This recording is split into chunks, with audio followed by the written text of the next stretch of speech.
everybody, and welcome back to week 7 of Oceans of Possibilities. This week's make and take is ocean wave rings.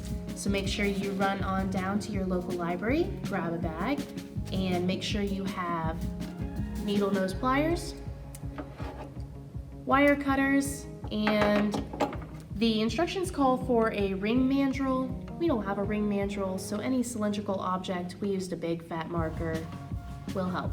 And let's get started.